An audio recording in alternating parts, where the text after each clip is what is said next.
Fala, neófitos e neófitas, sejam todos muito bem-vindos a mais um Engenharia de Quinta, onde a única coisa que é de quinta que são os apresentadores deste programa que esqueceram de fazer a cabeça do programa.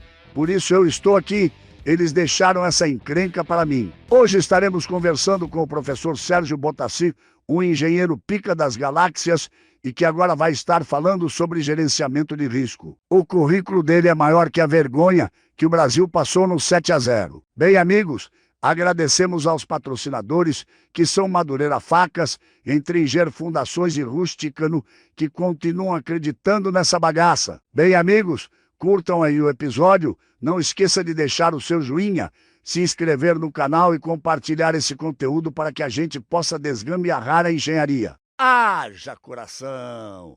Eu ia falar cenário, você vai montar vários cenários do que pode acontecer. Que seja. Mas, mas dá um trabalho, sim. Sim, mas tem estratégia. Gerenciamento de risco não é você fazer uma coleta de todos os riscos de um projeto. Vamos falar de projeto que fica mais palpável, né? Porque no livro eu falo de gestão de projetos para empresas, na rotina dela, né, no core business daquela empresa, quanto para um projeto específico. O projeto é muito mais comum da área de engenharia nossa, de obras, principalmente, né? Você tem que implantar um projeto novo, um projeto no sentido mais macro, né?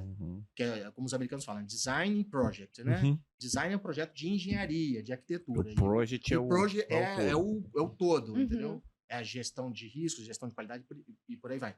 Então, dentro dessa filosofia, você faz um levantamento, obviamente, tentando ser o mais abrangente num primeiro momento, dos possíveis riscos que você está assumindo para aquele tipo de projeto.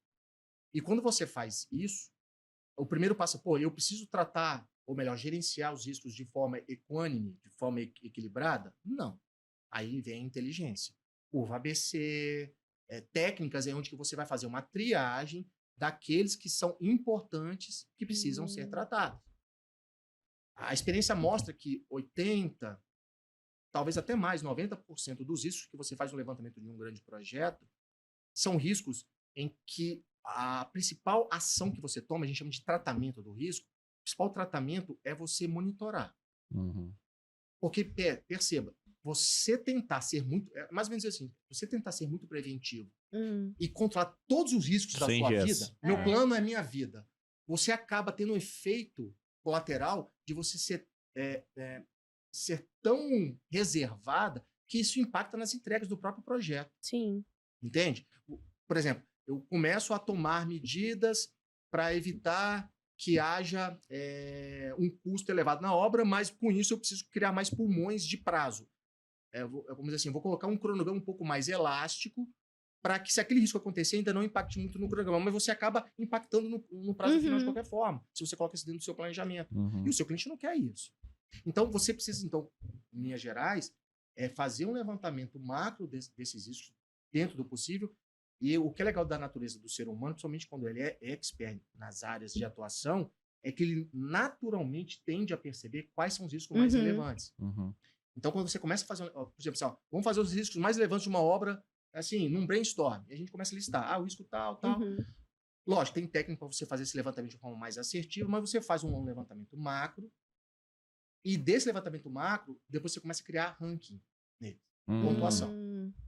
Qual é a chance dele acontecer? Aí, voltando ao início que eu falei, então, na definição de riscos, que é um possível evento que possa acontecer dentro dos objetivos de um projeto ou de uma obra, você tem duas variáveis, probabilidade e impacto. Probabilidade é a chance dele acontecer. Impacto é os efeitos decorrentes se aquele risco acontecer. Se aconteceu, sei lá, uma chuva excepcional, de alta intensidade no seu projeto. Quais são os impactos nas entregas da etapa de fundação? Você tem como mensurar, mesmo por ordem de grandeza. Os impactos em prazo, normalmente prazo dinheiro. E custo.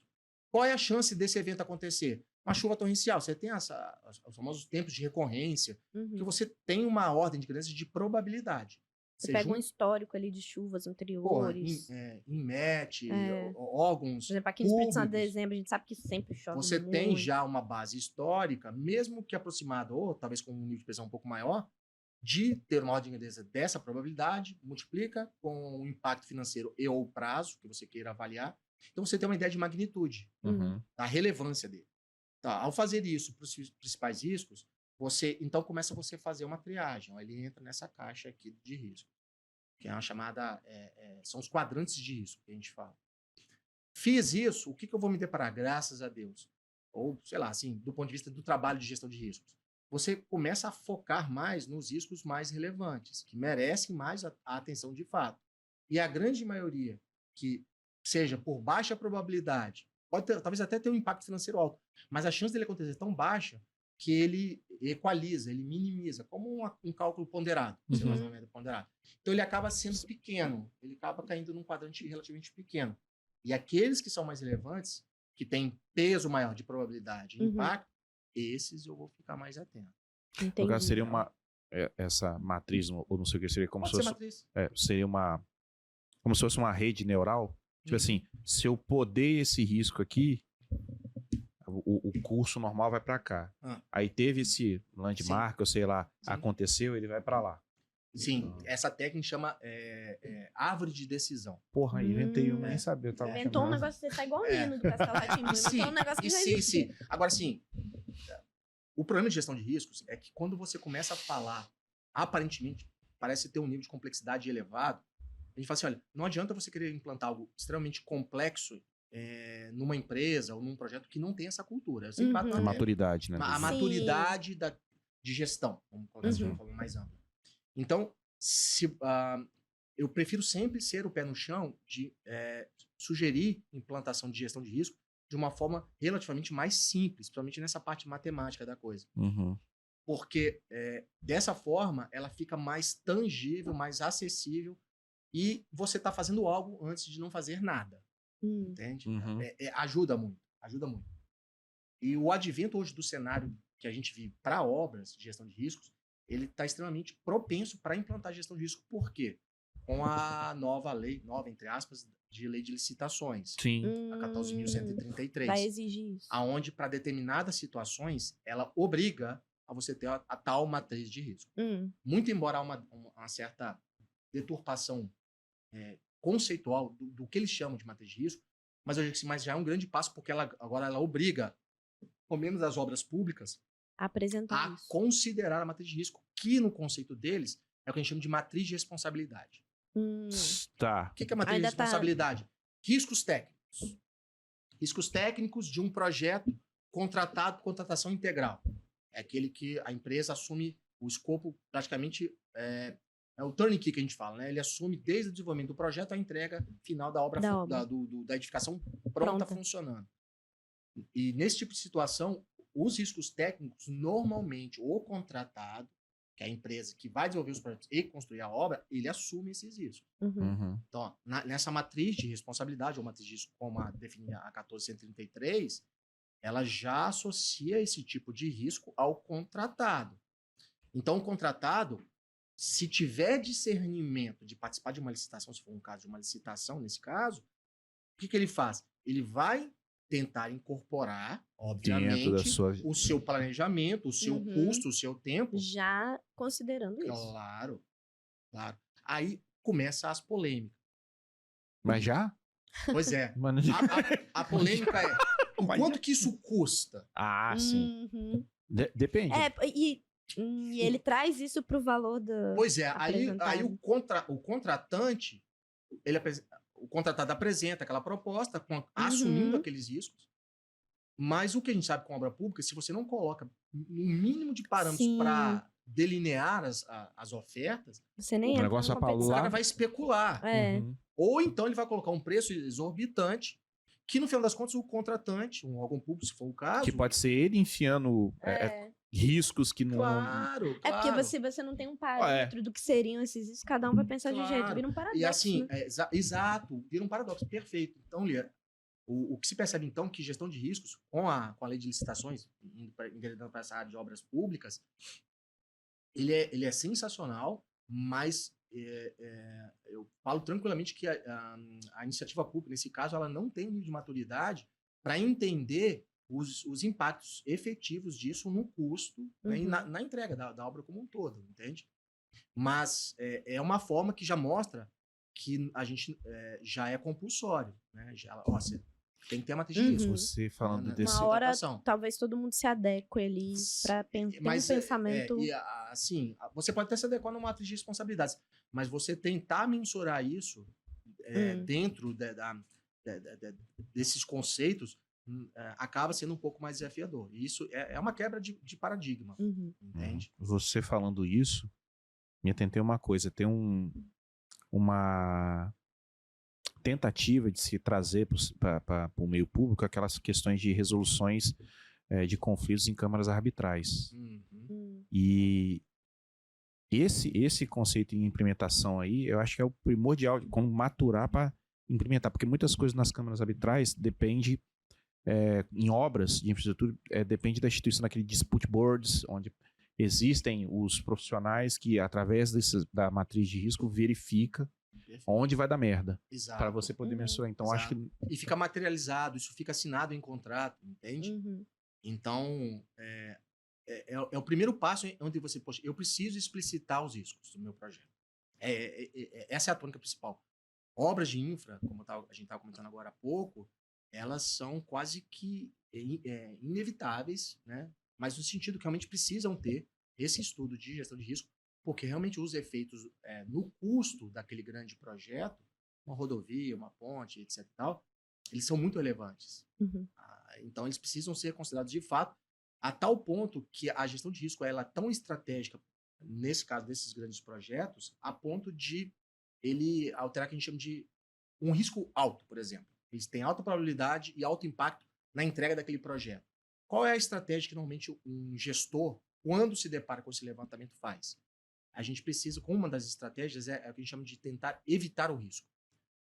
Evitar como? Né? Não é mitigar. Mitigar, por definição, é você reduzir a chance ou impacto. Evitar, literalmente, é como se eu tentasse eliminar aquele risco do projeto. Assim, porra, mas isso parece meio virtual. Como eu posso proceder dessa forma? Alterando o escopo. Ou, exemplo. Parece estranho, né? Não, e é estranho. Não, porque você... Vou dar um exemplo. Vou citar alguns exemplos. Implantação de uma obra de infraestrutura, barragem, que é onde eu nasci nessa parte de infra, vim da área de barragem de furo. A definição do plano de gestão de risco, ele parte ainda na concepção do projeto. Sim. Porque você fazer o levantamento de riscos depois do escopo definido, aí vai dar bem. Aí você acaba limitando a sua capacidade de decisão de melhorias para você tentar minimizar eventuais riscos relevantes. Então, o que acontece em casos como esse? Quando se está estudando ainda alternativas de implantação daquela barragem para fins energéticos, ou seja, de captação de água para consumo humano, a gestão, um bom mapeamento de risco, vamos dizer, para assim dizer, esse risco de alto impacto e alta probabilidade, ele pode ser evitado se eu tirar o eixo da barragem mais 1 quilômetro a jusante ou a montante, porque naquela região provavelmente eu não vou ter incidência daquele solo perigoso, ou de algum deslizamento que pode colocar em risco uma ombreira da barragem. Ou tantas desapropriações que vai dar tantos problemas judiciais, não sei o que. Ou para empreendimentos imobiliários, vamos para a nossa realidade. Boas empresas no ramo de incorporação, elas não decidem para um terreno, surgiu uma oportunidade, vamos comprar esse terreno. Não.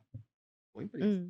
Ela faz um mapeamento daqueles lotes onde você tem efeitos urbanísticos que podem impactar no escopo dela.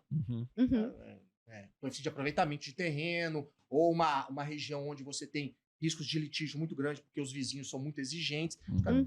Uma boa matriz de risco, ela pode literalmente direcionar aonde que você pode implantar um grande projeto, para até mesmo a aquisição de algum terreno. Então, veja que o quanto que ela pode ser estratégica, desde a fase realmente da definição do escopo do projeto, até a parte operacional técnica, entendeu? De quais os riscos mais relevantes para uma solução construtiva em alvenaria, em drywall, quais são os prós e contras. Então, ela tem essa capacidade de, literalmente, dar as diretrizes tanto de concepção do projeto quanto da sua implantação. Eu vejo mais isso em loteadoras. Porque o cara tem o horizonte mais longo, né? Construtor é mais, eu acho terreno mais tá barato, Mas ele vou usa comprar. isso muito no feeling, né? Muitas vezes ele não é um fez estudo, né? Uma monta análise. um estudo para avaliar isso. Faz um wave daquele bem cachorrinho. Sim. Mas veja que aí quando a gente começa a entender um pouco melhor o que é gestão de riscos, a gente começa a perceber o potencial que ele tem para a sua tomada de decisão como prestador. E quando a gente fala, né? Quando a gente aproveita essas qualidades da gestão de risco para a sua vida pessoal, você começa a ser um pouco mais criterioso com as suas tomadas de decisão em função dos riscos que você está assumindo. Exemplos do nosso cotidiano. Eu sempre falo isso em aula, por exemplo. Você tem um motorista que tem carteira por 20 anos, mas explicitamente ele é muito imprudente. Mas nunca se envolveu num acidente grave. Nunca. O risco dessa pessoa, né, de ter um acidente grave é alto ou baixo? O leigo fala assim, mas ele nunca se acidentou em 20 anos. Esse cara, o risco dele se acidentar é baixo, porque ele não tem um histórico de gravidade dos seus acidentes. Não necessariamente. Por quê? Porque os fatores de risco são relevantes, eles são latentes. Então, é aí que mora o segredo, muitas vezes, de um bom gestor de riscos. Você não espera o risco acontecer para você tomar algum tipo de medida. O motorista nunca pegou uma via expressa nos Estados Unidos com autobahn.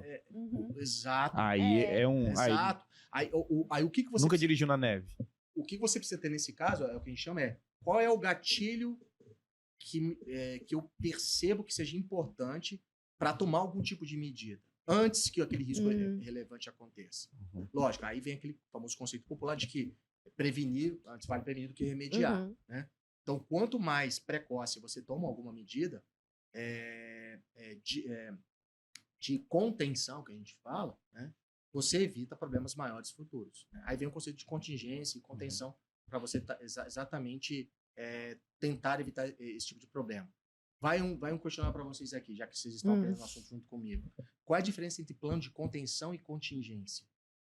Contingência é ação quando aconteceu a merda. Aconteceu a merda. Cara, vamos contingenciar. Contenção é você já tentando evitar que aquilo aconteça. Isso aí. Contenção, prevenção. Contingência é apagar incêndio. Contingência. Mas veja, o plano de contingência a gente muitas vezes associa a algo ruim. Assim, mas você só vai atuar quando ele está acontecendo. Não é isso. É você atuar quando você percebe que ele está na iminência de acontecer. A contenção como eu dei o exemplo agora, na concepção do projeto, você já perceber que você tem um risco alto de um determinado evento acontecer e você já está evitando ele no nascedouro. Gente, eu tô trazendo tudo pra minha vida pessoal. Você tá falando aqui, minha cabeça tá assim, ó. Assim, que eu tô pensando aqui, por exemplo, eu, né, da minha família, eu sou mais preventiva. O Léo já é mais... Contenção. Reativo. Contingência. Ele, tipo assim, vamos fazer, se acontecer isso que você tá prevendo, a gente pensa. Eu não. Não, mas porque eu também já... Pode acontecer isso. Mas olha só, mas na minha cabeça, internamente, eu já tenho a contenção. Você já faz essa triagem quase que natural. Isso sem planejar. Léo, isso é comum quando você começa a ter um certo nível de conhecimento daquilo que você está atuando. Agora, no desconhecido, eu não consigo. Eu não consigo. É esse que é o perigo. Eu não consigo. Será que, aí eu já sou medroso. Será que, de fato, eu sei ao ponto de estar tomando uma ação contingencial ou de contenção? Então, eu tenho que ter essa percepção que nem sempre é muito claro. Na verdade, não é claro. Na maioria das vezes. Então, você precisa ter esse tipo de postura. Então, em linhas gerais, já fazendo esse popurrí de ideias de gestão de risco, o que eu posso dizer é o seguinte: para você tratar risco, então você tem esse conceito de matriz de risco, aonde você tem... Matriz de risco é como se fosse eixo horizontal, probabilidade, eixo vertical, impacto. Você levanta os riscos e dá notas, vamos colocar assim de forma genérica, mesmo que qualitativa, não quantitativa, porque é difícil muitas vezes você mensurar todos os riscos. Mas você tem ideia de escala. Risco tal, a chance de acontecer numa escala de 1 a 5 é 4, é 5. Como escala de dor, né? Com a profissão médica, escala de... Né, até a carinha, não tem nem número, né? Porque muitas vezes é difícil você precisar, mas você uma ordem de grandeza de escala você tem. Você faz isso para todos os riscos. Ou melhor, aqueles que você conseguiu levantar que percebe-se que, pela tendência natural, são os mais relevantes. Fez essa quantificação, plotou nesse gráfico, ser pornográfico, a gente brinca, né? Os riscos. Os que estão no que a gente chama de quadrante máximo de probabilidade de impacto, esses eu preciso tomar medidas enérgicas, normalmente de contenção, para tentar evitá-los ao máximo. Se não conseguir, tome alguma medida de contingência agora, para que ele saia desse quadrante. Saia desse quadrante. E vá para um outro. Ou ele tem alto impacto só, ou só alta probabilidade e baixo impacto, por assim dizer. Quando eu faço isso, é o primeiro passo para você mitigar riscos estratégicos. Fiz isso, ele foi para um quadrante que só tem só probabilidade ou impacto, não os dois simultaneamente, aí você parte para os planos de contingência durante a implantação do seu projeto, para você controlar eles, né? E verificar, dentro do possível, se algum deles estiver na iminência de acontecer, que você faça algo para minimizar. Isso é tão relevante, voltando a essa questão de alteração de escopo, por exemplo, é que definição de número de pavimentos, quantos subsolos de estacionamento é muito associado a parâmetros técnicos que envolvem gestão de risco. Porque pode ser que dê certo ou que dê errado. Aí o cara pondera, nas probabilidades de impacto, o efeito do retorno financeiro que ele vai ter versus os riscos que ele vai estar assumindo ao fazer esse tipo de fundação complexa. Sim. Colocar nitrogênio. Assim, é até legal, no caso, quando vocês falaram de uma obra grande que utilizou nitrogênio para congelar a água. Os caras, será que eles levantaram isso para verificar o custo disso para os impactos que valeria a pena para poder executar esse tipo de obra? Isso eu não sei. É isso que eu vou perguntar. É isso que a gente vai descobrir. A sensação que eu tenho dos projetos que eu já trabalhei até hoje é que essas pessoas, normalmente, elas não têm um nível de precisão com relação aos riscos que elas assumem. Elas vão mais por feeling. Você quer ver o que aconteceu, por exemplo, na Orla aqui? É o seguinte, todo mundo saiu, as grandes de poder executivo, comprou os terrenos da Orla. E ficou ali cozinhando. O que aconteceu? Veio ali de sobreamento. O cara não consegue fazer prédio. Um grande terreno aqui da Orla de Itaparica, ele teve que fazer um food park. Food park. Era um dos maiores que estavam sobrando aqui. Não sei se tinha, eu tô chutando aqui porque eu tô falando se tinha questões burocráticas envolvidas e tal. Mas a priori, assim, tava vazio, tava lá parado, esperando alguma especulação. Chegou ali de sombreamento, não consegue subir tantos pavimentos para fazer sombra na praia. Acabou. E os efeitos legais, né, de licenciamento, eles sempre estão na curva lá em cima, normalmente. Porque eles são determinantes do seu projeto. Entende? E no nosso país, que é tudo bem volátil.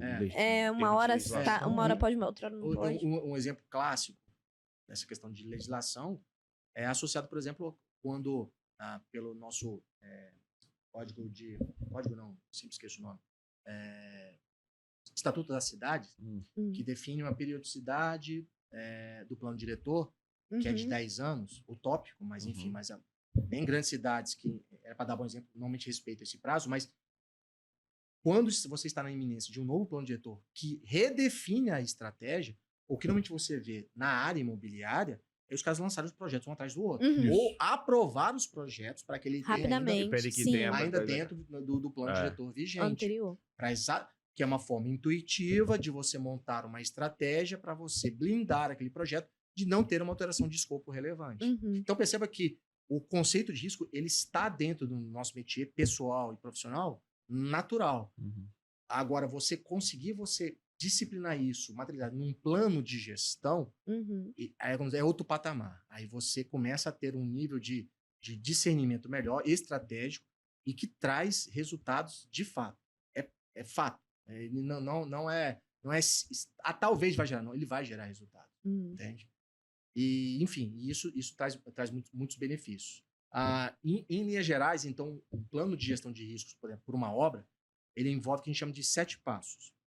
O primeiro deles, você montar um plano de gestão, claro, nada parte de ser um plano, como se fosse um projeto do conceito daquilo que você vai fazer, onde você define a estratégia de como você vai levantar os riscos, quem vai levantar esses riscos, qual é a forma que eu vou criar a escala para mensurar esses riscos. Normalmente a gente está começando a implantar? Vamos colocar uma escala qualitativa, escala de 1 a 5. Que isso aí todo mundo sabe ter uma percepção. Mesmo que... mas pode haver erro nesse processo? Claro, como tudo na vida pode haver erros. Mas quanto melhor montado essa estratégia e maior o teu campo de amostragem de pessoas que vão avaliar, a tendência de você ter uma representatividade melhor daquilo que você está fazendo. Montou o plano de gestão, você parte para o que a gente chama de identificação dos riscos. Aí sim você vai levantar os riscos conforme aquele plano que você montou. O que, em linhas gerais, é você criar caixas de tipos de risco. Tem os tipos de riscos clássicos, que a gente chama. Riscos técnicos. São todos os riscos associados ao escopo técnico. Eu construí um prédio de 20 andares, com acabamentos tal. O conceito é esse. Então, quais são os riscos técnicos que pode acontecer? Esse é o primeiro deles. Depois vem o que a gente chama de risco gerencial. Qual é a capacidade da empresa ou da incorporadora, que seja, de montar um bom planejamento e respeitar esse planejamento? Em linhas gerais é isso. Tem um pouco mais, mas o conceito principal é esse. Riscos de negócio, que são os riscos associados à tomada de decisão daquele tipo de projeto que você vai lançar. Normalmente está associado ao conceito daquele projeto. Vai ser um projeto com 2 subsolos, com 3 subsolos. Quais são os riscos do entorno que eu vou estar assumindo? Normalmente vai mais no aspecto estratégico de mercado, vamos dizer assim. Né? E, por fim, os chamados riscos externos, que aí inclui-se legislação, agente fiscalizador, etc. Dólar, mercado, externo, etc. E tal, que você tem que levantar. Aí, com essas caixas, você começa a levantar os riscos com as áreas competentes. Riscos técnicos, pessoal de obra, engenheiro de produção. Quais são os riscos prováveis desse tipo de projeto? Aí os caras começam a levantar. Esse. E vai catalogando esses riscos. Né? Fez essa etapa, a segunda etapa, parte para a terceira. Qualificar os riscos. Qualificar é dar nota para impacto e probabilidade numa escala de 1 a 5. Pode ser mais complexo, mas eu estou tentando explicar só para a gente ver o conceito. Tá? Mas essa, normalmente, é a mais aceita, porque é relativamente mais simples de se fazer. Para que você faz essa qualificação? Para você ter ideia da intensidade. Você fazer a triagem, que a gente comentou agora há pouco. Mas essa qualificação, você tem uns parâmetros ali para seguir, para você pontuar? Ou... Sim, você cria uma escala. Por exemplo. Um pouquinho. Tá gravando? Já tá gravando? Tá, né? Tá. Então tá. Não, só pra vocês saberem, é o Engenharia de Quinta. A gente tá tendo uma puta aula aqui. Toca o ferro. Assim, e fica à vontade em intervir a qualquer momento. Não, porque eu já tô... Porque com esse conceito você vai formulando o senso crítico, né? E nessa qualificação, ali, assim, tocou num ponto estratégico. Poxa, tá, vamos colocar vamos exemplificar aqui. Risco de greve. Risco de greve. No Brasil sempre tem alguma coisa. Vale a pena colocar? Tudo bem, vamos colocar. Tá. Se um risco de greve acontecer, tá, num cenário atual, qual é a percepção das pessoas dela acontecer? Aí você pode, por exemplo, colocar, obviamente, para opinar aquelas pessoas que têm mais senso crítico sobre aquele assunto. Talvez até mesmo o que a gente chama de stakeholders, nome chique. Um sindicato, alguma coisa assim. Deixa eu ver como é que tá o cenário hoje salarial desse pessoal. Eles estão satisfeitos, eles vão... Sem reajuste a tanto tempo. E você começa a utilizar isso aí e vai dizer assim, olha, se a probabilidade, então eu tô vendo que tá no meio do caminho. Não é nem um 5, nem um 1. É um 3. Tá. Então esse feeling é pelo contexto que você percebe, perguntando para algumas pessoas estratégicas. Desde os sócios da própria incorporadora, até pessoas estratégicas que estão vivendo o mercado. Pares no mercado, para ter esse feeling. E o impacto. Muitas vezes, o impacto de uma greve pode ser desde um dia a, sei lá, a um mês, né? Como você pode mensurar isso? O impacto é relativamente simples. Por exemplo, se uma greve acontecer e gerar 3 semanas de paralisação da minha obra, o quanto que 3 semanas está dentro do meu cronograma da minha obra? Então você começa a criar uma escala qualitativa associada a um fator tempo. 3 é até 2 semanas. Impacto 4 é até 1 mês. Impacto 5 é acima de 1 mês. Coisa nesse sentido. Porque aí você começa a ter um feeling aproximado dos efeitos sobre aquele seu projeto. Tá? E lembrando que esse tipo de escala, o aconselhável é você estar dentro do plano, daquela primeira etapa, você criado nessa escala. Qualificou, põe no gráfico, que é a matriz de risco. Colocou no gráfico, aí você vê em que quadrante que ele está. É no quadrante de alta probabilidade, alto impacto, contenção.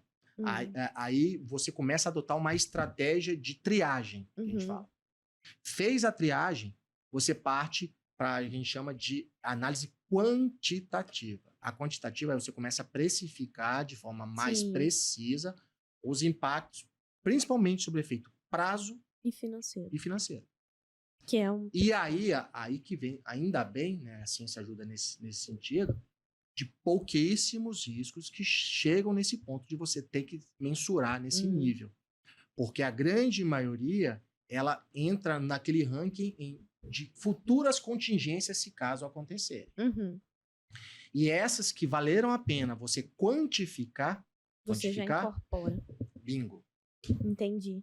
Bingo. Então eu já aí calculo a minha obra, por exemplo, exato, Lia. Prazo e finanças. Exato. Aí você começa a colocar suas margens de risco dentro do seu planejamento financeiro e de tempo. Nossa, entendeu? Seria ótimo. Entendeu? E aí surge aquele conceito de reservas de risco. Como que eu dimensiono um pulmão financeiro que, se determinados riscos acontecerem, eu utilizo daquela verba, daquele recurso. Com base nesse conceito. Entende?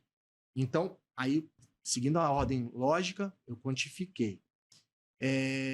E, por fim, eu chego na etapa de monitoramento e controle, que é durante a implantação desse projeto, eu monitoro esses riscos, para ver como eles se comportam. Né? Aí você tem vários, tem aquele, não sei o que, score, você tem esses... Você tem indicadores. Normalmente, a melhor forma de indicador é você criar uma periodicidade de você mandar uma planilha para o pessoal que fez aquela avaliação para reavaliar aqueles riscos.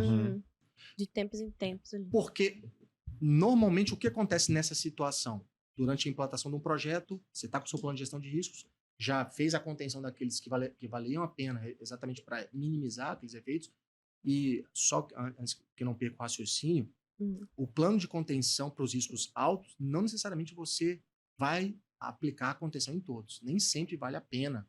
Nem sempre dá tempo, condição financeira. E muitas vezes aí você vem o famoso termo, você assumir aquele risco. Sim. Só que você está assumindo... Você está ciente do que... Sabendo que ele existe, monitorando ele durante a implantação. É diferente de assumir um risco que eu nem sei... Que não tem nem provisão de recursos, não tem nada para ele. Ele está totalmente desamparado. Por conceito, se você pega um risco de alto impacto e alta probabilidade e não o mitiga ainda na fase de planejamento da obra em si, o certo seria o quê? Bom, assumir o risco, mas, se possível, você ter alguma provisão de recursos para, pelo menos, tentar... É como se fosse assim, olha, comecei a ver alguma fagulha de incêndio num prédio. Pelo menos eu vou ter um plano para tentar gastar para mitigar o início daquele evento. Porque eu sei que determinados fatores podem gerar aquele gatilho maior. Entende? Então, você tem estratégias, mesmo que você assuma algum risco, de durante a implantação do projeto, você ter uma reserva financeira estratégica para você ir controlando esses fatores. Para você verificar se você está num campo minado ou não. Aí você tem um score, um BI, o nome chique que a gente gosta de colocar, para você ter um ranking de como é que está o seu projeto. Quem faz isso muito bem? Agente financeiro que está financiando sua obra. O cara que faz o seguro do seu carro. A gente sempre fala, o cara que faz o seguro do seu carro sabe melhor da sua vida do que você mesmo. Exato. Porque, óbvio, ele tem uma base de dados robusta de conhecer o perfil do Léo e da Lia para saber os riscos que ele está assumindo ao cobrar de você aquela apólice de seguro. Entende? Se ele viu seu histórico de multa, de infração. Claro, ele conhece. Vai detonar o carro no primeiro mês. Fora que ele tem a média do comportamento. Sim. Brasil, regional, tal, e depois ele infere ali. E aí eu acho legal, fazendo um parêntese, a filosofia dos americanos.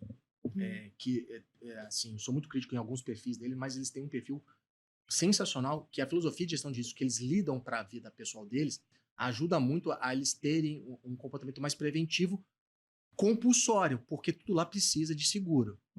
Você não tem a opção, você tem que ter seguro ao comprar uma casa, você tem que ter seguro ao comprar um carro. Se você for pego sem seguro, você toma multa. Entende? Porque o conceito é você ter um seguro para você ter boas práticas, você ter um bom perfil, porque isso vai te ajudar. Isso é bom para você. Não só, assim como planos de saúde que incentivam você a ter um smartwatch para monitorar. Nos Estados Unidos isso já é fato. Eles dão um smartwatch para monitorar o seu batimento cardíaco, alguns princípios. Caralho, porque para eles as maiores seguradoras, né? Americanas, elas te dão incentivo. Eles te dão as ferramentas para você dão lidar. Desconto em programas de academia, etc. Isso, para você cuidar, lógico, porque ela não quer pagar. Claro. Então, você se cuide. E isso é gestão de riscos na sua essência. Sim. Entendeu? Porque para eles é melhor, para o cliente é melhor. E quanto mais consciente você está, você tem mais capacidade de, na prevenção, você trazer melhor retorno para você mesmo. Entende? Então, em linhas gerais, essa é a estratégia que você toma para implantar gestão de riscos em uma obra. Obviamente que os melhores cases que a gente vê de implantação de gestão de riscos em obras são de obras de infraestrutura ainda. Por necessidade. Mas, em algumas obras que eu atuo como consultor, porque normalmente eu sou contratado mais como a consultoria técnica, né? Mas dentro do meu escopo técnico, eu tento implantar a filosofia de gestão de riscos. Né? Olha, se a gente implantar essa estratégia para execução de uma grande fundação, uma estratégia X, vocês estão assumindo um risco de determinado impacto financeiro e de prazo. Vocês estão dispostos a isso? Porque um bom consultor não é aquele que vai impor uma solução técnica, entende? Seja o preço qual for. E que muitas vezes o cliente ele não tem condição de pagar por isso. Sim. E se ele não tem, qual é o risco que ele precisa estar assumindo? Qual é o risco que ele está provavelmente assumindo com isso? Você esclarece isso para ele. E você pondera isso dentro da tomada de decisão dele com relação àquele serviço específico que ele está tomando, entende? Então, assim, a gestão de risco, então, ela é muito ampla no seu espectro, desde a estratégia gerencial até o aspecto técnico. Ela é muito forte nisso. E quantificar é maravilhoso, porque você, de fato, vê isso não, quantificar eu consigo imaginar mais. A parte prévia, para mim... A identificação, normalmente, é o que o pessoal apanha bastante. É um pouco holística, assim. Porque... Não tem... você tem vamos colocar uma situação hipotética. Você tem dois projetos literalmente iguais. Um de um terreno, um do lado do outro. E você você pega a mesma equipe para fazer a gestão de risco de uma obra e a do lado da outra. Você não vai ter o mesmo plano de gestão de risco. É fato. Porque ela é alimentada pela percepção de quem o alimenta. Que nem você, num dia, você está com uma ideia, você outro dia está com outra.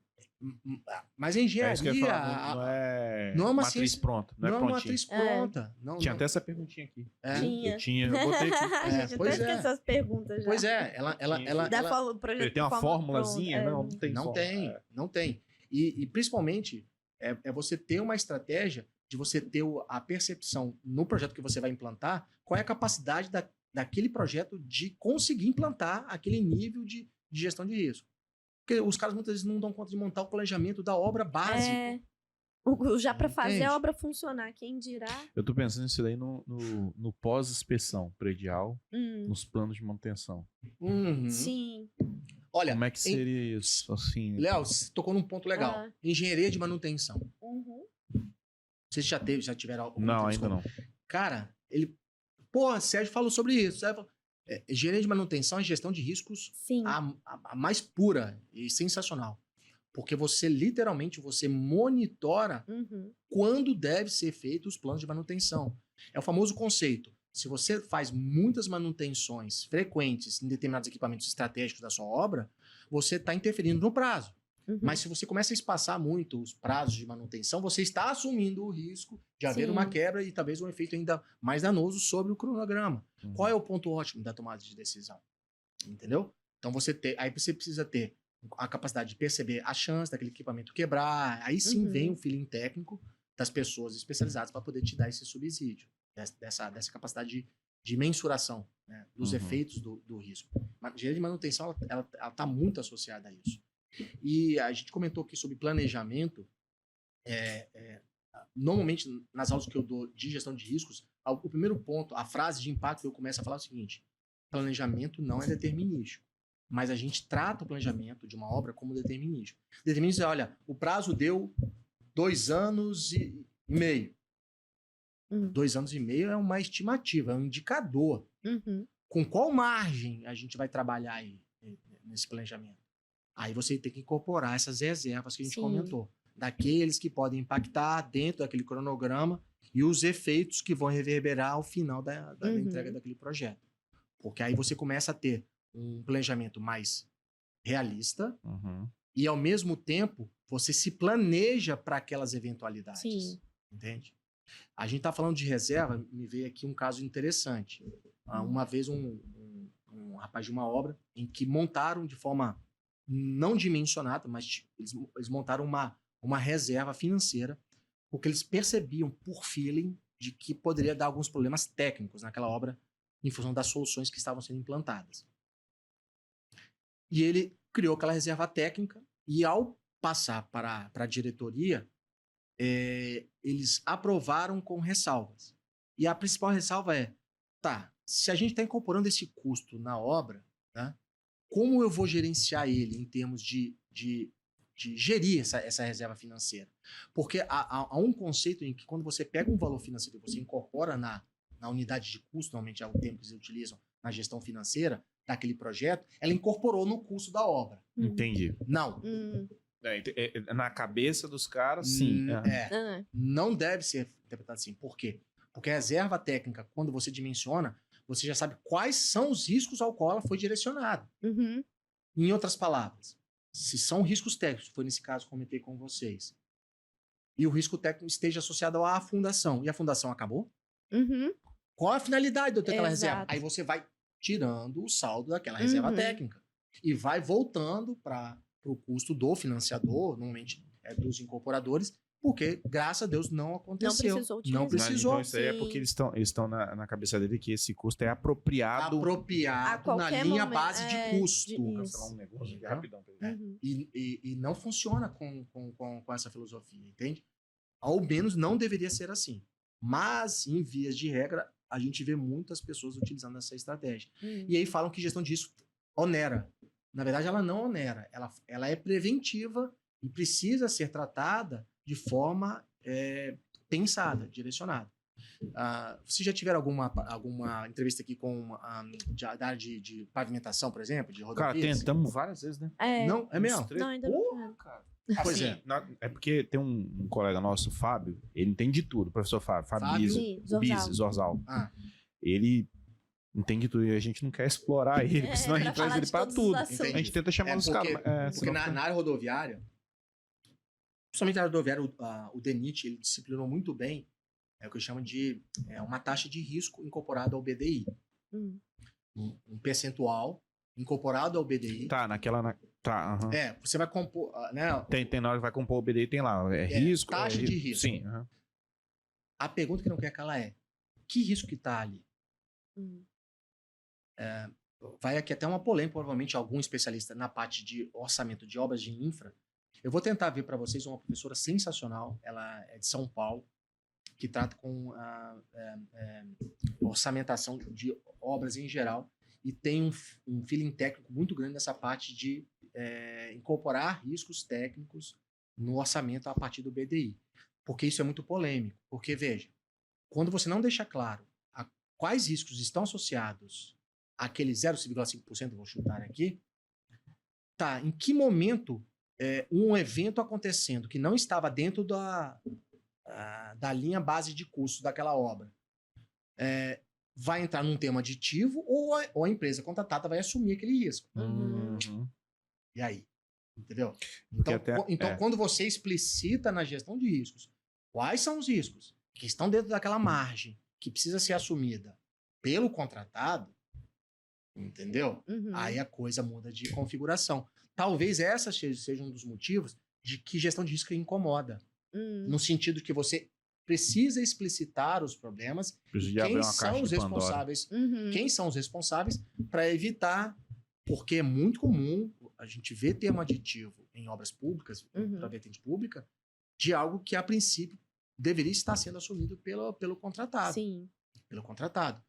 E com o advento da nova lei de licitações, onde disciplinou melhor a questão da contratação integrada, não deixa dúvida.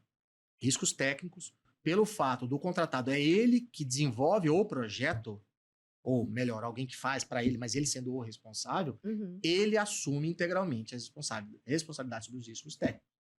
consequentemente, ele vai incorporar isso na sua linha base de custos. Ou pelo menos deveria fazer. Porque até onde eu sei... desculpa. Não, é porque até onde é que eu vi, e estudei muito pouco sobre risco, você se calcula, né? Realmente. Você tem técnica de Monte Carlo, técnica de não sei o que, para você trazer. Porque quando você tem lá a tabela de BDI que você estava citando, os órgãos já botam lá, quantos quartis você tem que adotar até tanto. Os caras botam o padrão e o pessoal assume que aquilo dali para sempre. Às vezes não, às vezes uma obra específica, mesmo estando enquadrado dentro daquilo que eles preveem de risco, quando você montou a matriz de risco, vai dar um percentual de muito maior. Sim. E vai fugir daqueles, independente do valor da obra ou não. Né? E pode chegar ao ponto, eu me arrisco a dizer que vai chegar ao ponto em que o cara, ao fazer isso de uma forma mais precisa, nesse levantamento, por exemplo, interessado em participar de uma licitação, ao ser mais preciso nesse levantamento, ele assim, cara, a minha taxa de risco está alta. Se eu incorporar isso no orçamento, eu não vou ganhar essa licitação. Tá claro isso para mim. Sim. E aí? E aí a gente sabe o cenário. O cara vai participar. Mesmo com a margem de risco alta. E ele vai tentar de alguma forma... A questão é, a condição integrada, ela ainda é relativamente incipiente para obras públicas, para obras de infra, quando da lei... Diga da porte, que é financiada pelo BID ou alguma coisa, vai. Mas ela, a nível de obras civis convencionais, por assim dizer... ela não há uma maturidade para enxergar aonde que o contratado está pisando, entende? E ele vai tentar incorporar isso num termo aditivo que não pode, legalmente não pode. Não pode. Daí vem a matriz de risco, ou matriz de responsabilidade, que eu acho que é o termo mais correto. Você está aqui, tá claro, ó. Riscos técnicos, contratado. Isso. Acabou, meu amigo. Ah, mas eu vi que eu vou ter um problema de equilíbrio econômico-financeiro. Tudo joga no desequilíbrio. Eu não tenho fluxo de caixa, não sei o quê. Aí provavelmente vai partir para uma rescisão. Ou judicial. Ou judicial, que é isso que eu ia falar. Já peguei caso de perícia que foi parar no judicial justamente por isso. Jogar numa situação de desequilíbrio financeiro do contratado, porém era uma questão de períodos de chuva que atrasou a obra, atrasou o cronograma, atrasou não sei o que, era algo que era fácil dele considerar, porque é o básico que a gente considera quando vai construir. Claro. Eu vou construir em dezembro, janeiro? Pera, eu já sei que chove muito. Então, sabe, a gente tem uma questão histórica que todo mundo considera. Então, foi para uma questão judicial. E eu já peguei uma perícia sim. Então, não é uma pergunta burra. Nesse caso aí que caiu na judicial, o cara alegar desequilíbrio financeiro de uma situação já pronta, de um projeto em andamento, eu consigo inferir quais eram os riscos predecedentes? Tipo assim, eu tô fazendo aqui esse copo. Eu consigo fazer isso ou não? Se você não tem um planejamento prévio, complicado. É complicado. Porque quando você não explicita isso contratualmente, entende? Aí ferrou. O que você pode, indo para o métier legal, o que se faz muito é você tentar verificar jurisprudências ou acórdãos, né, dos tribunais de conta. Porque há em alguns deles já alguma jurisprudência de casos em que eles já julgaram, entendeu? Em situações que, isso aqui pode, não pode. Por exemplo, essa questão climática é uma das mais clássicas que se existe e que nem sempre é tão fácil de você... tudo bem, Vitória chove muito no período do verão, ok. Chove tanto quanto, muito quanto. Até quanto é suportável dentro? Para impactar na sua obra, entende? E outra, e esse período de chuva, por exemplo, eu já me deparei com uma situação onde você teve uma situação de chuva típica daquele momento, no centro-oeste, só que a obra ela atrasou atrasou antes desse período de chuva. De tal forma que o período de chuva incidiu no momento que não era para estar mais aquela fase da obra. Ou fundação. Lama, é o caos. Vai atrasar, meu amigo, claro. Então, ou seja, mesmo não sendo uma chuva atípica, né? Coincidiu os juristas chamam de superveniente, ela coincidiu num período por causa do contratado, de ter atrasado, e ele teve que, nesse caso, assumir essa responsabilidade. Aí ele não pode colocar isso como um fator ativo. Não pode assumir. Ou em outras situações, onde está no cronograma correto, aconteceu o período de chuva, e ele tenta alegar, mas por chuvas torrenciais realmente atípicas. Essas sim atípicas. Pode acontecer? Pode. Mas normalmente não é um caso a ponto de você gerar um desequilíbrio econômico-financeiro. Talvez algum atraso, alguma coisa de impacto relativamente menor numa obra. É isso que eu ia falar. Entendeu? Mas não a ponto de você inviabilizar a capacidade do contratado de continuar com o contrato. É diferente. Agora você falou aquele negócio do cara, mesmo sabendo do risco, e aí nós estamos falando monetário, o percentual que a gente está falando, ele assumir aquilo dali, é porque ele aposta naquele aditivo, Sim. Se for em obra pública. No caso de obra privada, o cara está fazendo prédio, sei lá, ele assume porque ele aposta na valorização imobiliária, da escassez. Sim. Aí fica tudo no feeling, né? Não passa. O cara só vai ver aferir prejuízo ou não depois que a merda tá pronta lá. A tua margem de querer enxergar isso, muitas vezes não vale a pena pelo potencial econômico que aquele negócio pode ter. Né? Mas é aquela história, né? Mas eu acho que ainda assim não justificaria você ser omisso em relação a esse tipo de situação, sim. Porque você provavelmente poderia ganhar ainda mais se você tivesse mais precisão em relação àquilo que você está implantando. Entende? Mas, em linhas gerais, ela te dá a capacidade, assim, gestão de riscos, você não precisa implantar por um projeto como um todo. Você pode implantar fase da obra. Só na fase de concepção.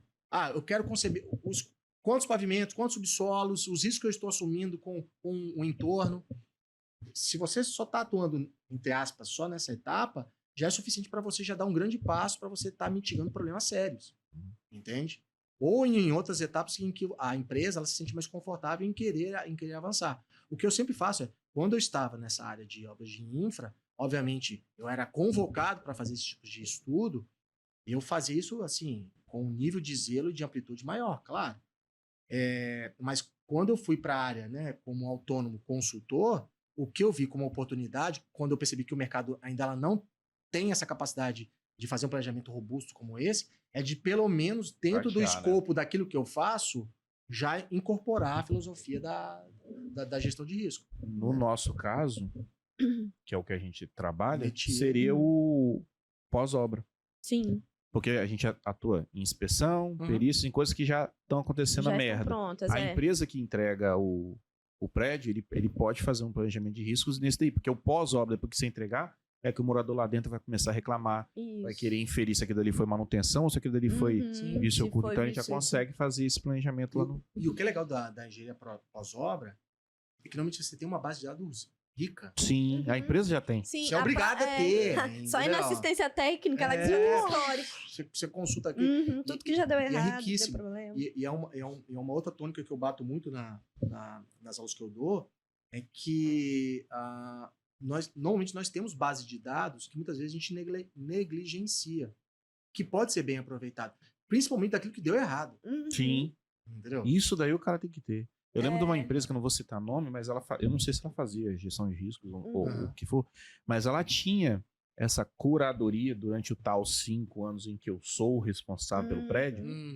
Ela ficava cobrando do condomínio já instalado. O plano de manutenção. Ela fazia de 2 em 2 anos inspeção predial. Nossa, é sensacional. Nossa, é melhor do Ela fazia, não sei se faz ainda. Até para se preservar, e exatamente verificar isso aí. Porque a gente sabe que depois que entrega o condomínio, até cortar o cordão umbilical com a empresa, tudo é culpa da consultora. Né? Até o que não é. Até a gente fica... Nós, até mesmo tempo que quando a gente faz, a gente fica nesse cuidado, né, Lia? Pô, isso aqui o cara não tem correlação ou não tem, né? Então a empresa, se ela já tem esse histórico das reclamações do que vai vir, ela consegue fazer o gerenciamento disso desse ponto para frente, né? E mais, e além disso, é você fazer uma dessecação do porquê que eles acontecem com tanta frequência ao longo desses sim. Né? Onde está a origem desses problemas? Né? Os potenciais fatores de risco aí ele que consegue geraram... inferir para trás e já trazer um planejamento prévio.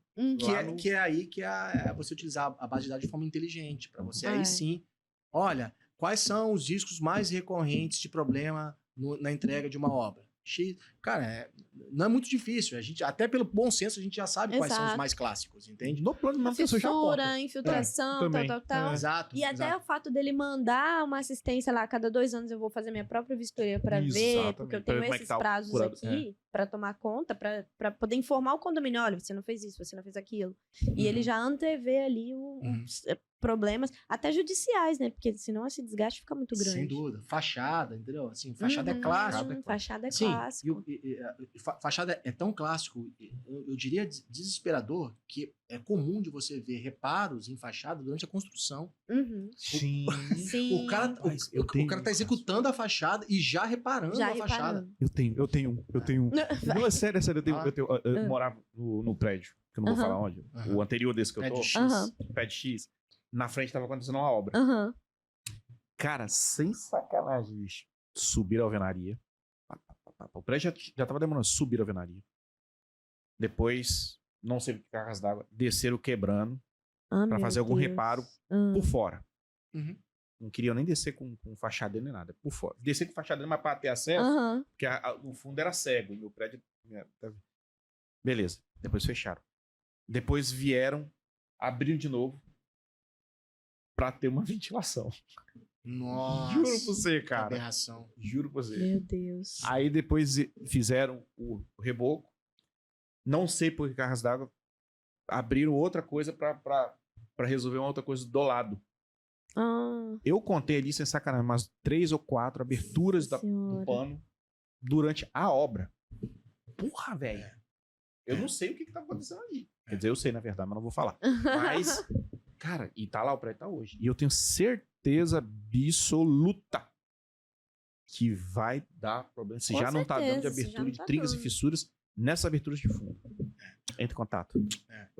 Legal.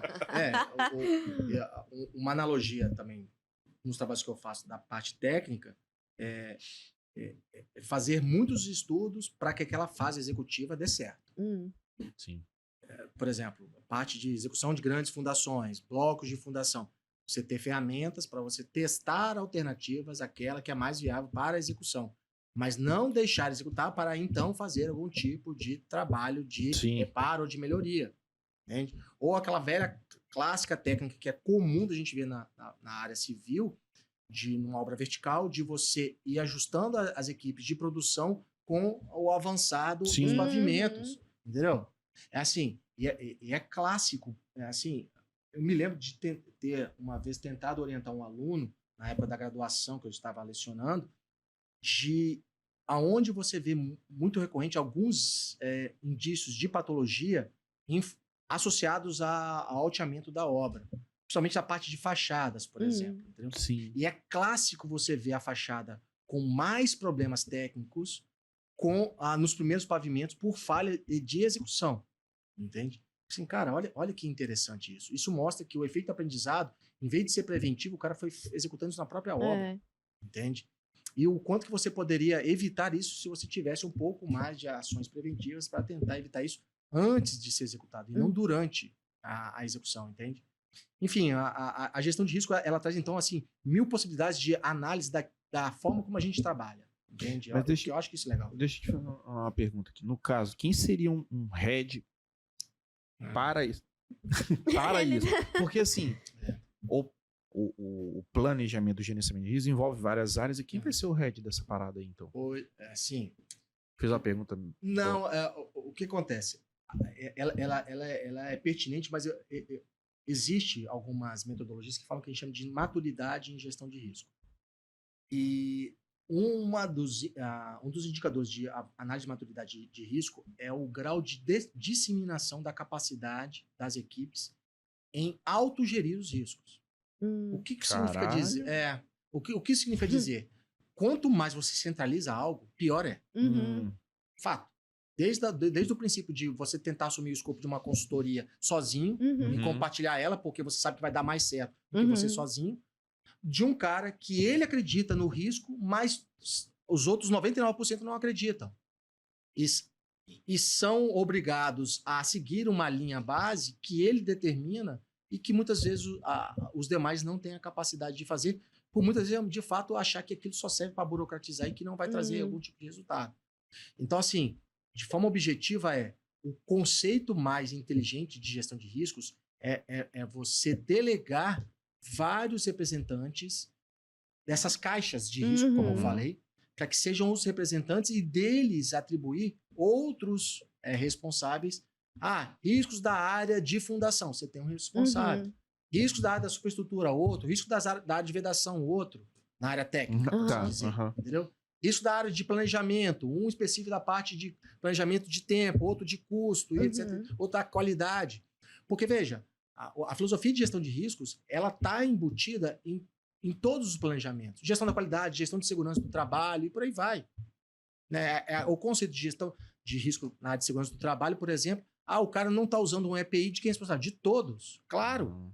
Porque há algum nível de omissão. Então, todos precisam ter sua capacidade de se responsabilizar ou ser corresponsável por isso. Lógico que você ter um representante, né, maior, que só dê as diretrizes, mas já isso bem disseminado na equipe, é legal ter. Mas não é obrigatório. Ela deve ser uma autogestão, ela precisa ser mais orgânica. Entende? É mais ou menos o seguinte, a equipe que vai executar a alvenaria, ela tem que ter, dentro daquele responsável, a vertente de gestão dos riscos daquela área. Ele precisa ser o responsável. Entendeu? E participar, inclusive, do levantamento e da qualificação daqueles riscos. Entendeu? Assim, esse é o conceito mais maduro, vamos dizer assim, de gestão de risco. Mas que a gente sabe que é utópico, muitas vezes, em empresas que você tem dificuldades de manter um planejamento, de ter um mínimo de gestão de qualidade. Entende? Quando você tem uma rotatividade de engenheiro na obra, você tem uma rotatividade de mão de obra mesmo. Mão de obra mesmo, né? Agora, voltando ao início da nossa conversa, a vantagem, assim como a gente entende que no início usar cinto de segurança era obrigatório, cinto de segurança. Hoje a gente faz isso de forma automática, entendendo os benefícios do risco que eu estou mitigando.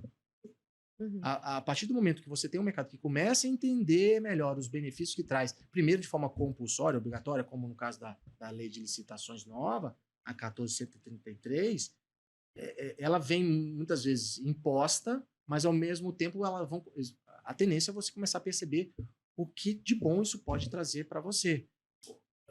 Não vamos longe nisso. Eu dou palestras onde eu falo, por exemplo, na área de financiamento. A maioria das empresas que financiam apólices de seguro, os caras exigem que você tenha alguns tipos de perfis de execução, de gestão obrigatórios. Né?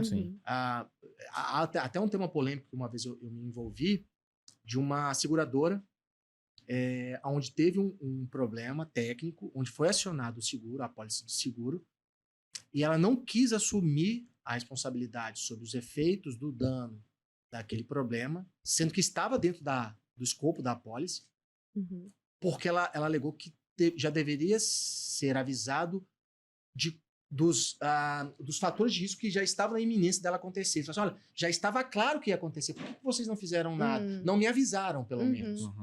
E, de fato, a gente foi pesquisar, a SUSEP, ela orienta, não legalmente, mas dentro da sua resolução na área de obras, para que quando se percebe alguns riscos técnicos que estão na iminência de gerar algum problema maior, você precisa avisar a seguradora. Qual é o problema disso? Fica mais burocrático e a seguradora vai começar a querer cobrar mais da obra. Sim. Por que vocês não estão fazendo nada? Aí começa a vir um fiscal contratado pela agente Caixa Econômica, algum agente financeiro, começa a fiscalizar mais. Isso incomoda. Né? Mas é para o próprio bem do próprio projeto. Entendeu? Então, onde que eu quero chegar com isso é que hoje nós estamos num nível em que já existem ferramentas claras de obrigatoriedade de gestão, mais incipiente ou mais avançado, porque algum agente externo está obrigando. Uma lei, uma apólice de seguros, que faz com que você tenha que ter esse nível de responsabilidade. Não vamos muito longe nisso. Contrato, preço global, preço unitário. O próprio conceito dessas duas já disciplina as responsabilidades de risco. Gestão global. Quem que assume maior risco? É o contratado. Em tese, é um valor fechado. O conceito é esse. Certo? E mesmo com o conceito esse, a gente sabe que ainda assim o cara tenta empurrar vários custos, entendeu? Que, a princípio, não o deveriam. Conceitualmente está errado. O Código Civil deixa claro isso, inclusive, né, nessa área jurídica. E o preço unitário, não. O contratante sabe dos riscos que ele está assumindo, até mesmo pela incerteza que você tem do escopo a ser executado, de uma reforma. Fasear. Então vejam que, se você for dissecando, modelos de contrato, legislação, elas já disciplinam em algum grau a necessidade da gestão de risco. O que a gente precisa enxergar é a oportunidade de trazer isso, não de forma compulsória, mas de forma natural para trazer benefícios para a obra, para um serviço de engenharia que vocês estão assumindo. Entendeu? Isso traz retornos maravilhosos. Eu falo isso categoricamente, mais de 20 anos que eu trabalho com isso, desde a minha época quando eu trabalhava na área de infra. Entende? Enfim, é um pouco da percepção que a gente tem. Isso daí eu acho mais fácil mesmo, mais fácil assim, pela ótica que a gente tem na América do Sul, acho mais fácil vir das grandes obras de infraestrutura mesmo, internalizando. É porque... Primeiro que o risco financeiro é mais alto, dada a nossa cultura de dar merda durante o processo de grandes obras, ficar abandonado, não sei o que caralho. E porque como é mais multidisciplinar e muito mais complexo o projeto em si de forma de se executar, então você tem que ter esses... Sim. E por isso que, mais uma vez, no início da nossa conversa, a gestão de risco, ela muitas vezes ela é intencionalmente evitada de se implantar porque ela exige, primeiro, que você tenha uma disciplina para você montar essa estrutura, óbvio que dá o seu trabalho, é natural, e segundo, porque você explicita o que tem que ser feito. E a maioria de nós, inclusive você, eu falo tranquilamente disso, porque eu falo com propriedade, que muitas vezes a gente negligencia alguns riscos que a gente assume. Ah, cara, eu vou assumir. Vou ligar o... Foda-se. E vou assumir. Bom, o primeiro palavrão que você fala, no outro você falou mais. Pois é. Eu esqueci que tem um pi, talvez. Tem não. Não, se você quiser a gente coloca. Não. Aqui é um bate-papo mesmo. Enfim, e você assume esse risco e seja que for, entendeu? Agora, nem sempre é a melhor decisão. Nem sempre é a melhor decisão. E isso traz desconforto. Então, consequentemente, a gestão de risco ela fica sempre no meio de uma penumbra, assim, implanto ou não implanto, vou explicitar os riscos da consultoria que eu vou dar, desse levantamento das patologias que eu vou dar ou não. Por exemplo, em escopo de consultoria, eu gosto muito de colocar uma margem de risco. Assim, olha, mais do que isso eu não faço, e a chance é grande de dar problema. Se aparecer um novo risco, eu vou ter que aditivar e vai ser caro. Vocês estão dispostos dessa forma? Para deixar claro, uma proposta bem transparente. Só que qual é o problema disso? O cliente muitas vezes não gosta de ouvir isso. Como é que é? Você está falando que ele vai me cobrar ainda mais se acontecer tal coisa? Não, eu vou com fulano de tal que não vai... Ainda mais que ele percebe a incerteza. Porra, não. Incomoda. Incomoda. E isso, culturalmente, a gente está meio que no nosso DNA, e eu me incluo nisso, que às vezes é melhor, às vezes, você negligenciar. Porque... se eu explicitar, provavelmente eu vou perder algum cliente. Provavelmente eu vou gerar desconforto dentro da minha obra. E eu canso de tentar incentivar, mas esse desconforto, no final das contas, vai trazer oportunidades. E é uma vertente de riscos que a gente nem comenta, porque a gente sempre vai muito pelo viés negativo da coisa. Mas a filosofia de gestão de risco, a literatura já cansa de comprovar isso, tanto para obras de infra, obras civis convencionais e qualquer outro tipo de projeto que você possa ter, de que o retorno efetivamente financeiro é claro e objetivo. A questão, muitas vezes, é o quanto que esse retorno você está disposto a querer ganhar, por incrível que pareça. Vou dar um exemplo disso. O mercado está muito aquecido, estou vendendo que nem água. Foda-se. Com problema ou sem problema. Então foda-se. Vou tocar. Foda-se. Para quê? Para que ter planos de qualidade, etc. E assume o risco. E seja o que for. Porque você percebe que a margem de sucesso sua ela embute esses potenciais problemas. Entende? Aí vira especulativo. Aí vira especulativo. Aí o cara tá virando um especulador. Que na prática o que a grande maioria faz. Eu contei para vocês, eu me lembro bem que é um assunto muito emblemático para mim, de uma grande incorporadora de casos populares, que eu era da parte de gestão da qualidade, plantando, etc. E tal, e os caras disseram, não, cara, não vale a pena você implantar, mas rescindimos o contato com você, achava que era um problema comigo, eu disse, não, a gente está vendo que dá trabalho, requer tempo e investimento, e ainda assim a gente está implantando ou está vendendo sem implantar integralmente essas melhorias. Para que você? Entendeu? Só que aí me contrataram para o jurídico contencioso, para a área judicial. Se der, o que eu vi, a probabilidade, o pessoal que está entrando é 2%, 3% do escopo do projeto. Você cobra quanto mesmo para essa área? Tantos mil. Nossa, é infinitamente menor do que eu investir tantos R$1.000 para implantar um plano de gestão da qualidade. E sim, deu certo por um momento, eu fiz isso, mas depois ela, literalmente, ela mudou de CNPJ. Porque aí, questão de contenção.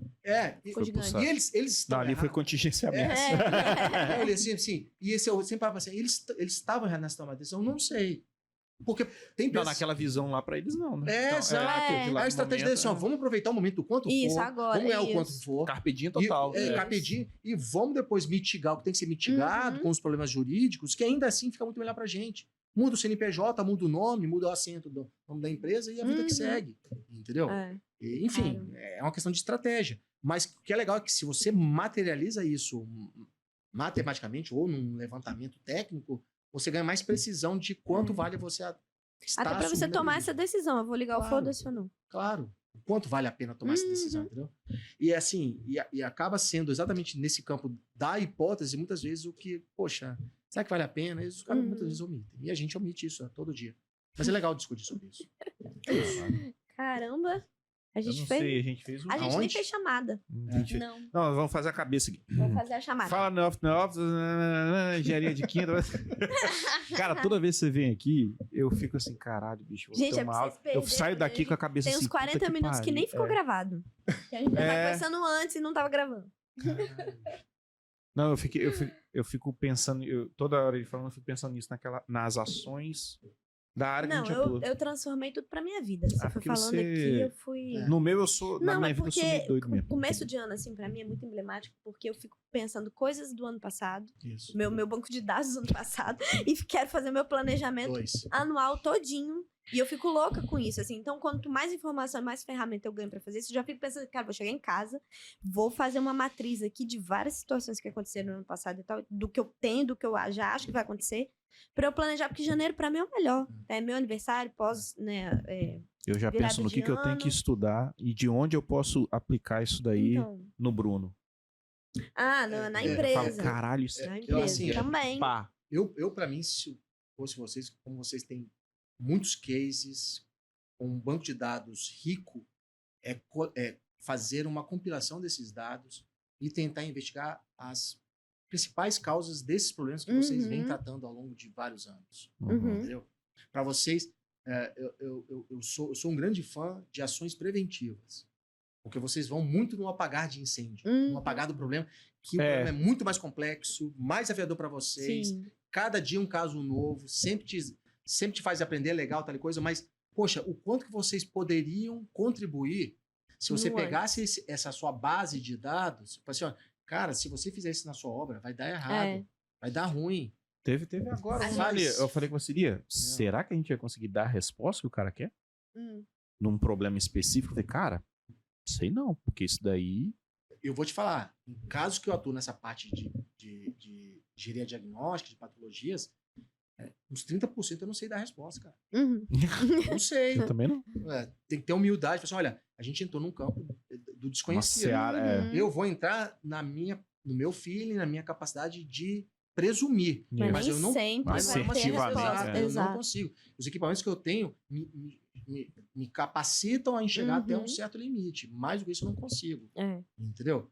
E isso gera um ônus enorme. Sim, o cara quer a resposta e quer imputar a culpa para alguém. Mas se tivesse me procurado antes, eu teria uma série Por exemplo, vocês atuam muito na área estrutural, certo? Sim, estrutura, fachada. Pois é.